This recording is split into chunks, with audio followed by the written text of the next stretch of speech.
Stakeholders in the building construction sector have offered divergent views on the capability and capacity of the Lagos State government and its agencies in monitoring distressed buildings spread across the state. These divergent views came in the wake of the recent building collapse in Lasbca, satellite town, Lagos State.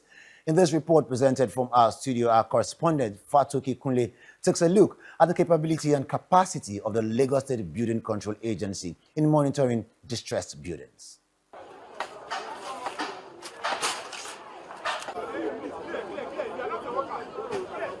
Over the years, Lagos has more than a fair share of building collapse. A reminder is the three-story building that collapsed in Lasbca, satellite town, where at least 8 people lost their lives and 27 others rescued on June 26, 2026.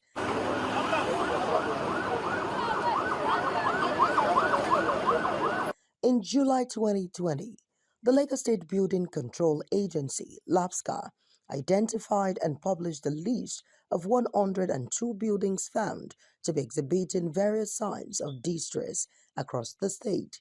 But by March 2023, the number of such buildings has grown to 349, and the number has continued to grow. The capacity of agencies of government definitely will not be able to cope with the enormity of the development activities we have in Lagos. And I'm referring to distressed buildings. Yes. So when you now talk of, that's telling you the monitoring aspect of it. Are they able to monitor on their own to oversee all the construction work going on, whether legally or illegally? The capacity is not there. Those ones who are the occupants or who are the residents of a building, they should be quick to talk about what it is that is happening. Unfortunately, many of those ones who are the residents or occupants of building are generally more economically vulnerable. The owners of the building should be held accountable. The owners and developers are the ones that should be held accountable. Owners or developers are the ones that will be paying for a building. Concerned by the frequency of the building collapse in Lagos, stakeholders consistently evaluate Lasbca's capacity and capability in monitoring and managing distressed buildings through several key interventions, but they have mixed views regarding the agency's capacity, effectiveness, and regulatory enforcement. Lagos State is a big place and development is going on every day in various local governments and LCDA. I want to believe it's because they equally realize that they do not have the capacity. That's the reason why they decided to partner with professionals, which I know already is ongoing. They partner with a lot of professional bodies, a lot of estate surveyors and valuers are involved in this, a lot of builders are involved in this, and so many other professionals in the real estate industry are involved in this, which they've actually collaborated with Lagos State government. Everybody knows when you're talking about monitoring and dealing with people, yes, it's bad. I mean, human nature, it can be a little bit of stress because a lot of people want to cut corners. So I want to believe that Lagos State government needs to take a bull by the horn again and take a further step in engaging more hands. The state government and its agency has the full capacity to monitor distressed building within the state. They have the capacity, they have the capability. In terms of the manpower, they have the capacity. In terms of the mechanism and process, they have the capacity. Because manpower will also go through the process and mechanisms, procedures to ensure and evaluate adequate monitoring of distressed building within the state. Yes, I would say they have the strength because Lasbca also work and they are established in all the old local governments of the state.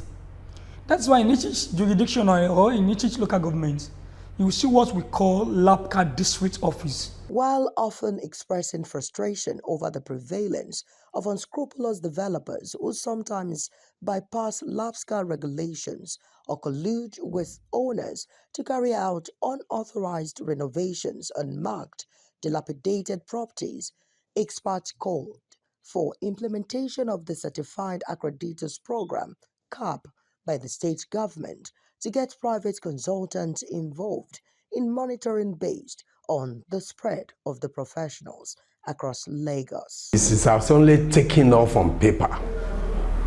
It has not taken off in practicality of it.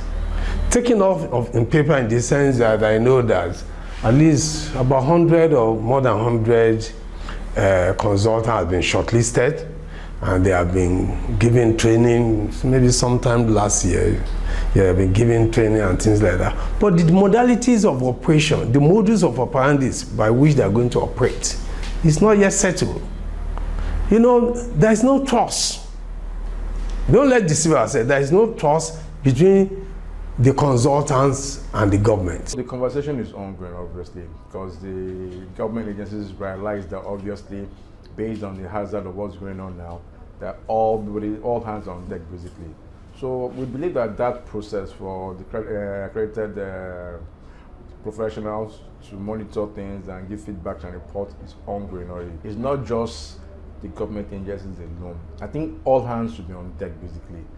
Aside from the government agencies and all professionals as well, I believe that everybody also has the duty to also whistleblow. A recent reminder of developers, landowners, and others not complying with rules and regulations was at Article Market in Chief Charles Mora Complex in Satellite Town, where on July 2nd, 2026, the management of the market was in the process of adding another floor to an already distressed commercial building, despite the previous directive of Lasbca for construction work to stop and traders to leave, prompting demolition of blocks being added. District officers monitoring all the buildings, all the distressed buildings in this area. So, and we also have CAR, that's certified accredited program. They are consultants. They are the ones monitoring most of these distressed buildings for us. So we actually have the capacity now to do most of this work with the CAB members. What about the need for security backup for such monitoring by Lasbca, and how critical is the reinforcement to protect agency officials, enforce compliance, and prevent resistance from defiant landlords or occupants who refuse to vacate marked properties? Any official wants to come and seal it or demolish it, will you allow them? You will not. As you get what I'm saying, it's natural, and that's why they have to have a backup with security men, you know, gathering there. And this also comes at a cost. Don't you know? This comes at a cost, because you have to take care of the security men that are going. For Lagos to witness drastic reduction in the spate of building collapse, experts in the built environment are unanimous that Lasbca needs to be more proactive in its capacity and capability, while the state government gets the private consultants more involved with all seriousness it deserves.